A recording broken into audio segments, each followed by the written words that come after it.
দৈনন্দিন জীবনের লেনদেন সম্পর্কিত কিছু বাংলা শব্দের ইংরেজি অনুবাদ।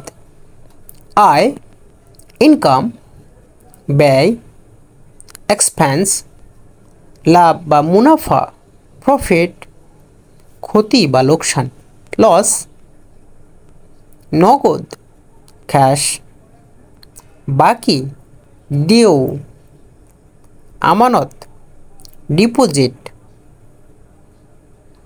জামানত, সিউরিটি, উঠায়া লওয়া, উইথড্র,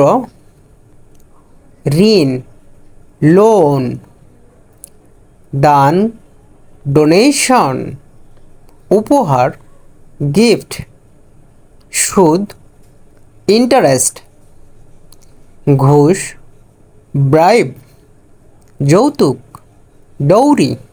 ইংরেজি শিখতে পেজটিকে ফলো দিয়ে রাখুন।